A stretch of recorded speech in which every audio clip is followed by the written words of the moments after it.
খিলঞ্জীয়া মহিলা খিলঞ্জীয়া যুৱতীৰ ওপৰত কৰা এই ধৰণৰ নাৰকীয় কাণ্ড কোনো কাৰণতে সহ্য কৰা নহ'ব।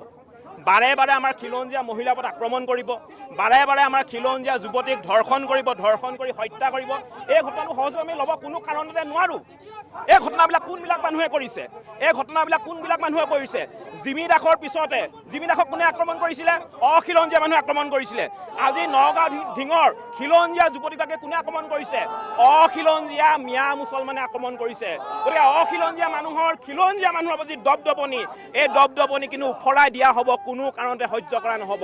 আজি শিৱসাগৰত থকা যিসকল খিলঞ্জীয়া ভূমিপুত্ৰ মুছলমান মানুহ আছে, এই খিলঞ্জীয়া ভূমিপুত্ৰ মুছলমান মানুহখিনি ওলাই আহিছে। কি কাৰণে ওলাই আহিছে? তেওঁলোকৰ নিজৰ অনাগত ভৱিষ্যতক লৈ তেওঁলোক শংকিত হৈ পৰিছে। আজি সমগ্ৰ অসমতে কিন্তু এই অসমীয়া খিলঞ্জীয়া মানুহৰ যি দপদপনি, এই দপদপনিৰ কাৰণে আমাৰ খিলঞ্জীয়া মানুহখিনি শংকিত হৈ পৰিছে। এই মিয়া মুছলমানখিনিয়ে, এই মিয়া অখিলঞ্জীয়া মানুহখিনিয়ে বাৰে বাৰে কিন্তু আমাৰ অসমৰ অসমীয়া যুৱতীক, অসমৰ অসমীয়া মহিলাক ধৰ্ষণ কৰি হত্যা কৰিছে। গতিকে এনেধৰণৰ কাণ্ড আমি সহ্য কৰিব নোৱাৰোঁ।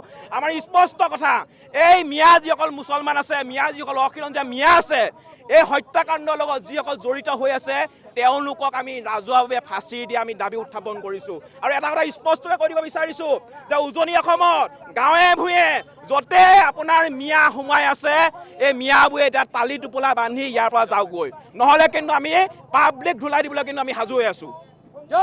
চাওক, অখিলঞ্জীয়া মুছলমানসকলৰ আচলতে যি দপদপনি, এই দপদপনি অসমত বন্ধ হ'ব লাগিব। এটা কথা ইতিমধ্যে স্পষ্ট হৈছে যে অসমত বাহিৰাগত মানে যিসকল লোক আছে, যিসকল বহিৰাগত পমুৱা মুছলমান আছে, যিসকল বহিৰাগত অসমীয়া আছে, এইসকলৰ দপদপনি আচলতে অসমীয়া ৰাইজৰ আচলতে জীৱন যাপন আচলতে বিপন্ন হৈ পৰিছে। আমি দেখিছোঁ যে ঢিঙত শেহতীয়াকৈ এগৰাকী ছোৱালীক, স্কুলীয়া ছোৱালীক আচলতে ৰাজপথৰ মাজত ধৰ্ষণ কৰি পিনি ৰাজপথৰ দাঁতিত পেলাই থৈ গুচি গৈছে। ইয়াতকৈ নাৰকীয় ঘটনা এইখন অসমৰ কাৰণে একো হ'ব নোৱাৰে।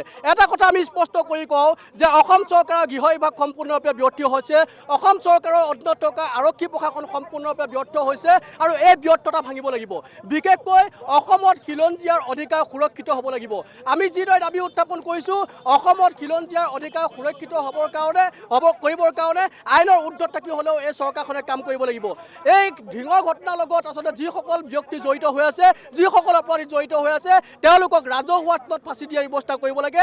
এনেকুৱা ধৰণৰ দৃষ্টান্তমূলক শাস্তি দিয়াৰ ব্যৱস্থা কৰিব লাগে, যাতে যিকোনো অপৰাধীয়ে ভৱিষ্যতে এনেকুৱা ধৰণৰ কাম কৰাৰ আগত 100 বাৰ ভাবিবলৈ বাধ্য হয়, যাতে আমি আৰু এনেকুৱা কাম নকৰোঁ, এনেকুৱা কাম কৰিলে আমাৰ এনেকুৱা ধৰণৰ পৰিস্থিতিৰ উদ্ভৱ হ'ব। সেই কথাটো যাতে প্ৰতিটো অপৰাধীৰ বুকুত, প্ৰতিটো অপৰাধীৰ ৰক্তৰ শিৰাই শিৰাই যাতে প্ৰবাহিত হ'ব পৰা এক ব্যৱস্থা আমাৰ অসম চৰকাৰে, অসমবাসী ৰাইজে গ্ৰহণ কৰিব লাগে। আৰু এটা কথা স্পষ্ট কৰি কওঁ, ঢিঙৰ যিটো ঘটনা, এই ঘটনা আচলতে শেষ ঘটনা হওক। বহিৰাগত যিসকল পমুৱা মুছলমান আছে, তেওঁলোকে অসম এৰি যাবলৈ আচলতে প্ৰস্তুত হওক। অন্যথা কিন্তু শিৱসাগৰতে নহয়, সমগ্ৰ অসমতে আমাৰ দল সংগঠনবিলাকে, সমগ্ৰ অসমৰ থলগী ৰাইজে কিন্তু এক বৃহৎ প্ৰতিবাদী কাৰ্যসূচী গঢ়ি তুলিবলৈ সক্ষম হ'ব। সেই কথাটো কিন্তু ইতিমধ্যে স্পষ্ট হৈ পৰিছে। অসম অচল হ'ব, চৰকাৰ অচল হ'ব। বিভিন্ন পক্ষৰ পৰা আচলতে এই বিষয়বস্তুবিলাক উত্থাপন হৈছে।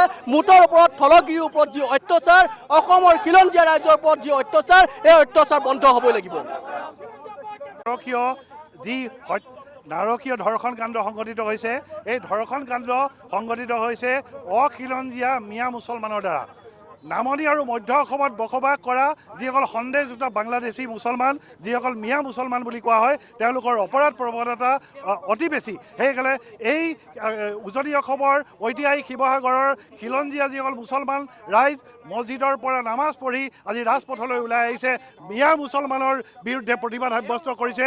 এই মিয়া মুছলমান আমাৰ অসমৰ খিলঞ্জীয়া এগৰাকী নাবালিকা ভনীক যিদৰে তেওঁ দলবদ্ধভাৱে ধৰ্ষণ কৰিছে, আমাৰ পাশৱিকভাৱে ধৰ্ষণ কৰিছে, তেওঁলোকক দলবদ্ধভাৱে ধৰ্ষণ কৰা যিসকল মিয়া মুছলমানৰ বিৰুদ্ধে অসমৰ উজনি অসমৰ খিলঞ্জীয়া মুছলমান জাগিছে, তেওঁলোকক কঠোৰ শাস্তি দিবলৈ দাবী জনাইছোঁ। ৰাজহুৱা স্থানত ফাঁচি দিবলৈ দাবী জনাইছোঁ। দৰকাৰ হ'লে অসম আৰক্ষীৰ সঞ্চালক প্ৰধান জি পি সিং ডাঙৰীয়াক অনুৰোধ জনাইছোঁ, তেওঁলোকক এনকাউণ্টাৰ কৰক। ৰাজহুৱা স্থানত এনকাউণ্টাৰ কৰি তেওঁলোক কঠোৰ শাস্তি প্ৰদান কৰিবলৈ, দৃষ্টান্তমূলক শাস্তি প্ৰদান কৰিবলৈ আমি উজনি অসম মুছলিম কল্যাণ পৰিষদৰ পৰা দাবী উত্থাপন কৰিছোঁ।